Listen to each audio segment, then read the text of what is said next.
Hello friends, good morning. Welcome back to my channel. তোমরা সবাই কেমন আছো? আশা করি সবাই খুব ভালো আছো। আমি তো কয়েকদিন ভিডিও দিতে পারিনি, কারণ আমার শরীরের অবস্থা ভালো না, খুবই খারাপ। রুনিসাও দিদিভাই তোমাকে বলছি, দিদিভাই ওষুধ তো কেনা হয়েছে, দুটো ওষুধ বাকি আছে এখনও। মানে ভিটামিন দুটো বাকি আছে, ভিটামিন দুটো কিনতে পারিনি। ভিটামিন দুটো কিনতে গেলে দুটো ভিটামিনের দাম ওই 1,500 টাকার কাছাকাছি, 1,400 টাকা। তো ভিটামিন দুটো কেনা হয়নি। আর মেয়েরও হঠাৎ খুব শরীর খারাপ, মেয়েরও খুব জ্বর। আজকে 4 দিন ধরে মেয়ের জ্বর। আমার তো জ্বর আছে, এখন আমার জ্বরটা কমেছে, হালকা আছে, কিন্তু দুর্বল, আমি উঠতে পারি না, গা হাত পা খুব ব্যথা, মাথা যন্ত্রণা। এই যে গালগুলো,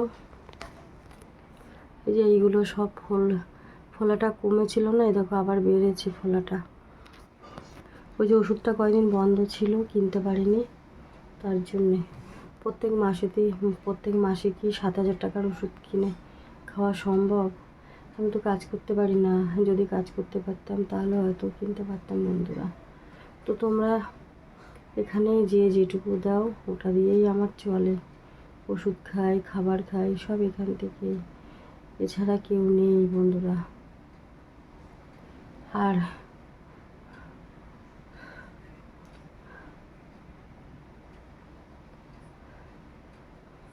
একজন দিদিভাই আমাকে কমেন্ট করেছিল যে হেল্প করতে চায়।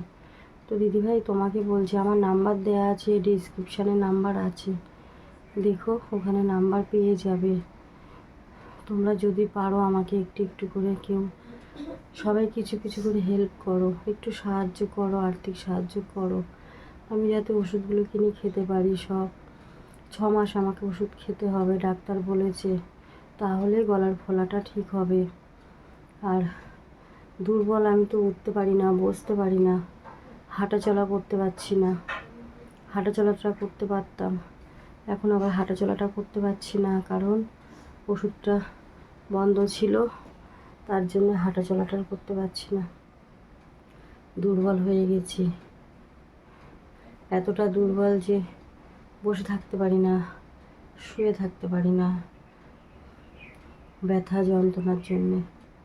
তার মধ্যে আমি যে অসুস্থ পড়ে আছি বন্ধুরা, আজকে 8 মাস ধরে একটা মানুষ খেতে পারে না ভাত, শাক, সবজি, সে কোনো কিছুই আমি খেতে পারি না, শুধু লিকুইড খাচ্ছি। এবার কী বলো তো বন্ধুরা, লিকুইডের উপরে কতদিন চলে তোমরা বলো? তো আমি যে বেঁচে আছি একমাত্র তোমাদের জন্যে, তোমরাই একটু যেটুকু সাহায্য করছো।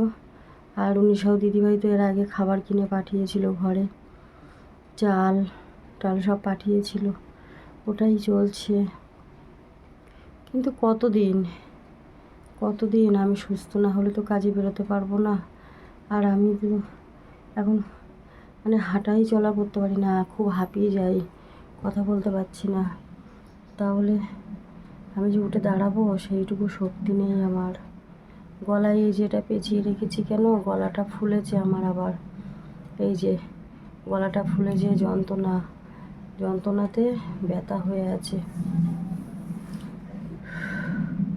এই কারণে বন্ধুরা আমি ভিডিও দিতে পারিনি, কারণ ভিডিওটা করতে গেলে কথা বলতে হবে আর বসে থাকতে হবে। আমার চোখ টোক দিয়ে না জ্বালা করছে, জ্বরে একটা আগুনের তাপ আসছে, মানে সারা গায়ের থেকে এরকম মনে হচ্ছে।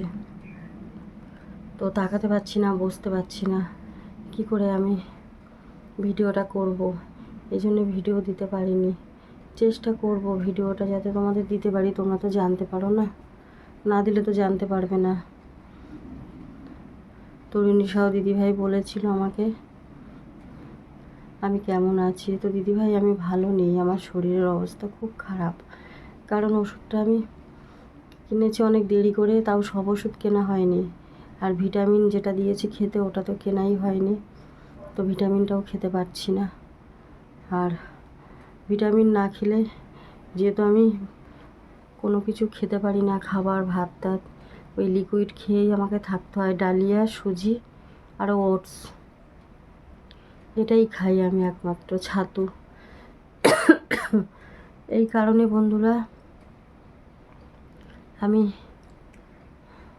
দুর্বল হয়ে গেছি, আরও হাঁপিয়ে যাচ্ছি। একটা মানুষ, আমাদের দুদিন ভাত না খেলে কেমন লাগে? দুদিন তো বাদ দিলাম, একদিন না খেলে কীরকম লাগে বলো শরীরের অবস্থা? সেখানে আমি 8 মাস ধরে খেতে পারি না। ওই লিকুইডই কোনো রকমের চামচ দিয়ে গালে ঢেলে ঢেলে উঁচু করে খাই। এতটাই খারাপ অবস্থা হয়েছে এখন আমার। আর ওষুধটা বন্ধ দিলে চলবে না। ডাক্তারকে ফোন করেছিলাম, শরীরে এরকম অবস্থা, ডাক্তারকে ফোন করে বললাম। ডাক্তারবাবু বলল ওষুধ বন্ধ দিলে চলবে না, ওষুধ থাকতেই ওষুধ কিনতে হবে। 1 দিন কি 2 দিনের ওষুধ থাকবে, তখন ওষুধ কিনবে। ওষুধ বন্ধ দিলে আবার আগের মতন যে কি সেই হয়ে যাবে। যতক্ষণ ওষুধের কোর্সটা না শেষ হচ্ছে ততক্ষণ ওষুধটা খেতে হবে। তো বন্ধুরা, ওষুধ কিনে খাওয়া আমার পক্ষে অসম্ভব হয়ে যাচ্ছে। আর এখানে তো সবাই তো সেরকম কিছু তো পাই না, করে না, শুধু রিনিশাও দিদিভাই করে। ওই দিদিভাই আর ওই ভাইটা আছে যে স্টুডেন্ট ভাই, ওই ভাইটাকে কি বলবো, ভাই তোমার তো অসংখ্য ধন্যবাদ, একটা বড় দিদি হিসেবে আমার পাশে যে দাঁড়িয়েছে তুমি। এই যে রুনিশাও দিদিভাই আর ওই ভাইটা যে পাঠিয়েছিল আর কি, ওটা দিয়ে ওষুধ কিনেছিলাম আমি।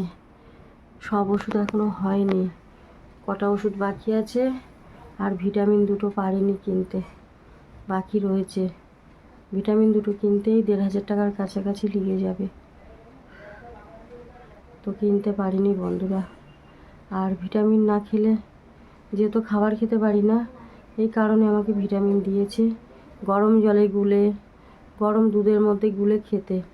একজন তো বলেছি তোমাদের, একটা বান্ধবী, সে বান্ধবী বলতে এই যে ইউটিউবে ভিডিও দেখেই আমাকে রোজ দুধ কিনে দেয়। ওই দুধটা কিনে দেয়, ওই দুধের মধ্যেই হরলিক্স, তারপরে লিকুইড যে খাবার, ওর মধ্যে গুলে খাই আমি। কিন্তু ওটা তো এখন নেই, শেষ হয়ে গেছে। আর হরলিক্সটাও শেষের দিকে। এই কারণে শরীরে জোর পাচ্ছি না, চলছে না। প্রোটিন পাউডার দিয়েছে, ওই যে দুধ কিনে দেয় সেই প্রোটিন পাউডার কিনে দিয়েছে। প্রোটিন পাউডারটার দাম নিয়েছিল 1,500 টাকা, কিনে দিয়েছিল। আর দুধও রোজ কিনে দিয়ে যায়, ওই গেটের সামনে দিয়ে যায়, আমার মেয়ে গিয়ে নিয়ে আসে। আর 4 দিন ধরে তো মেয়ের শরীরের অবস্থা ভালো না, মেয়ের জ্বর। তো এখন মেয়ের জ্বরটা একটু কমেছে, ডাক্তার দেখিয়েছি। ওই যে যে বন্ধু আমাকে, যে দিদিভাইটা আমাকে দুধ কিনে দেয়, ওই দিদিভাইটাই 500 টাকা দিয়েছিল মেয়েকে ডাক্তার দেখাতে। তো মেয়েকে আমি তো যেতে পারবো না নিয়ে, তো বাড়িতে ডাক্তার ডেকেছিলাম। 300 টাকা ভিজিট নিয়েছে, 200 টাকার ওষুধ দিয়েছে, 500 টাকা। আর একটা কাশির সিরাপ দিয়েছে 130 টাকা। তো কাশির সিরাপটা নিয়েছি আর ওষুধটা নিয়েছি। মেয়ের এখন জ্বরটা একটু কমেছে বন্ধুরা, কিন্তু আমার যে দুর্বল, সেই দুর্বলে আমি তাকাতে পারছি না, চোখ মুখ দিয়ে একদম চোখ জ্বালা করছে। আর খাবার ওই লিকুইড ছাড়া তো কিছু গিলতে পারি না।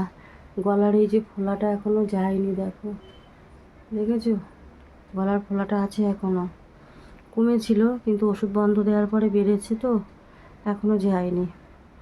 আর দুর্বলের থেকে আমার অবস্থা খুবই খারাপ বন্ধুরা। আমি জানি না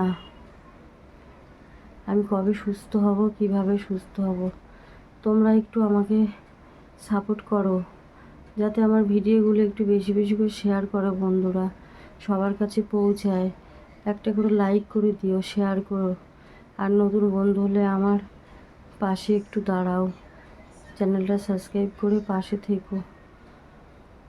আর একটু আমাকে আর্থিক সাহায্য করো তোমরা, যে যেটুকু পারো একটু আমাকে আর্থিক সাহায্য করো বন্ধুরা। না হলে আমি যে আর বাঁচবো না। আমার ওষুধ কিনে খেতে হবে 6 মাস। আমি খুবই দুর্বল, এত দুর্বল, আমি চোখ মুখ দিয়ে তাকাতে পারছি না, কথা বলতে পারছি না, অবস্থা খুব খারাপ। এইভাবে যদি বিছনায় পড়ে থাকি কতদিন চলবে বলো? কিভাবে আমি সুস্থ হব? আমি আর কষ্ট আর সহ্য করতে পারছি না। আজকে 8টা মাস হয়ে গেল, 8 মাস এইভাবে পড়ে আছি। কেউ নেই, আমার বন্ধুরা আমার কেউ নেই, আমার মা বাবা ভাই বোন কেউ নেই, একমাত্র শুধু আছো তোমরা। তোমাদের জন্যেই আমি এখনো পর্যন্ত বেঁচে আছি। আর তোমরা এই যে যেটুকু সাহায্য করো ওটা দিয়েই আমার এই যে চলছে, ওষুধ খাবার এই। এছাড়া তো আমার কিছু নেই ঘরে যে আমি কিছু বিক্রি করে মেয়েটাকে খাওয়াবো বা নিজে ওষুধ কিনে খাবো, কিছুই নেই। সেই যে জিনিসপত্র ভেঙে চুরে দিয়ে গেছিলো, এই দেখো এখনও এই দেখো ওরম পড়ে আছে সব। এই দেখো, এই দেখো বন্ধুরা, এই যে সব প্যাকেট প্যাকেট করে এই যে এখানে এরকম পড়ে আছে সব, প্লাস্টিক প্লাস্টিক করে ঢাকা দিয়ে দিয়ে মেয়ে রেখে দিয়েছে। কি করব, কিছু করার নেই। কোথায় যাব? আমার যে যাওয়ার জায়গা নেই। মেয়েটাকে নিয়ে কি করব কিছুই বুঝতে পারছি না। যদি আমি সুস্থ থাকতাম, কাজ করতে পারতাম, তাহলে একটা ছোট ঘর ভাড়া নিয়ে চলে যেতাম। সেটাও তো আমি করতে পারছি না। তো আমি অপেক্ষা করছি আমি একটু সুস্থ হয়ে যাই।